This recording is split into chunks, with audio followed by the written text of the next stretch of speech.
अगर सीखना चाहते हैं चटखारेदार चटपटी पानी फुल्की या पानी वाले पकौड़ों की रेसिपी तो देखते रहिए मोहम्मद का किचन। इस रेसिपी की कॉस्ट 100 रुपीज़ के अंदर है। जी हाँ, 100 रुपीज़ के अंदर आप ये रेसिपी बना सकते हैं और इसकी सर्विंग 6 to 7 पीपल्स की है। 6 से 7 लोग इसे आराम से खा सकते हैं। अस्सलामुअलैकुम, मोहम्मद के किचन में आप सबका वेलकम है। आज हम बनाएंगे चटखारेदार चटपटी पानी फुल्की या पानी वाले पकौड़ों की रेसिपी। ये रमज़ानों में भी खाई जाती है और अमूमन बारिश के मौसम में तो बहुत शौक से खाई जाती है। चलिए इंग्रेडिएंट नोट करते हैं। मैंने इस रेसिपी को 2 पार्ट में डिवाइड किया है, एक फुल्की की रेसिपी, एक पानी की रेसिपी। फुल्कियों में बेसन चाहिए 1 कप, नमक चाहिए हमें 1/4 स्पून, सोडा चाहिए हमें तकरीबन 2 पिंच यानी 2 चुटकी के बराबर हमें सोडा चाहिए, ज़ीरा चाहिए हमें 1/2 स्पून और लाल मिर्च चाहिए हमें 1/2 स्पून। कम या ज़्यादा कर सकते हैं अपने टेस्ट के हिसाब से, नमक और मिर्चें।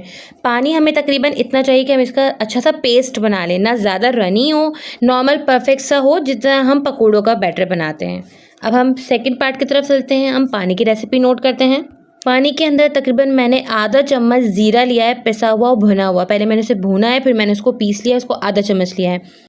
नमक लिया है 1/4 स्पून, अजवाइन ली है 1/4 स्पून, चाट मसाला लिया है 1 चम्मच, सोंठ ली है तकरीबन 1/4 स्पून, लाल मिर्च पिसी हुई वो भी ली मैंने 1/4 स्पून, इमली का पल्प लिया, इमली का पेस्ट लिया है मैंने तकरीबन 3 बड़े चम्मच। इसके अलावा पानी के अंदर ग्रीन पेस्ट डलेगा। ग्रीन पेस्ट बनाने की रेसिपी बहुत आसान है। इसमें मैंने तकरीबन 2 हरी मिर्चें ली हैं, 1 चम्मच हरा धनिया, 1 चम्मच पुदीना और 2 जवे लहसुन के लेके अच्छे सा पेस्ट बना लिया है।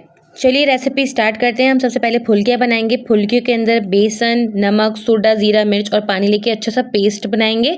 पेस्ट हम बहुत ज़्यादा रनी नहीं बनाएंगे और इसको तकरीबन 5 मिनट के लिए रेस्ट करने के लिए छोड़ देंगे। इस दौरान हम पानी बना लेंगे। पानी के लिए हम सबसे पहले सारे मसाले डालेंगे। मसाले के अंदर ज़ीरा, नमक, अजवाइन, चाट मसाला, सॉल्ट, लाल मिर्च, इमली का पल्प और हरा पेस्ट शामिल है। इसको मिला के हम पानी मिलाएंगे और पानी हम ठंडा डालेंगे।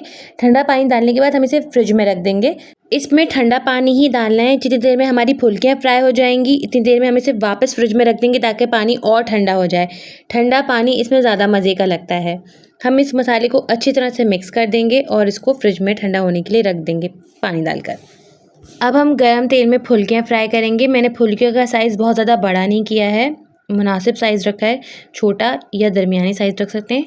बड़ा साइज़ करेंगे तो बहुत ज़्यादा बड़ी हो जाती हैं पानी में, फिर वो टूट भी सकती हैं। अगर आप नॉर्मल छोटा साइज़ रखेंगे या दरमियाना साइज़ रखेंगे तो वो पानी में बेस्ट रहेगा, वो टूटेगा नहीं। इतनी देर में हमारी फुल्कियाँ फ्राई हो गई हैं, तो गोल्डन कलर आ जाए तो उसे आप बाहर निकाल लीजिए। अब इसकी मिक्सिंग का टाइम आया है। पानी अच्छा सा ठंडा हो गया है। इस ठंडे पानी के अंदर हम सबसे पहले फुल्कियाँ डालेंगे और फुल्कियों को हल्का सा हम डिप कर देंगे ताकि फुल्कियाँ इसके अंदर भीग जाएं। इसके बाद हम प्याज के लच्छे बारीक बारीक काट के इसके अंदर डालेंगे और पुदीना डालेंगे। इसका फ्लेवर बहुत अच्छा लगता है प्याज का और पुदीने का। आप भी डालिएगा, आप भी बनाइएगा, आप भी खाइएगा और मुझे बताइएगा कैसा लगा। आप इसे शाम की चाय के साथ भी सर्व कर सकते हैं, बारिशों में, रमज़ानों में। इसके अलावा जब दिल चाहे गर्मियों में भी बहुत मज़े के लगते हैं।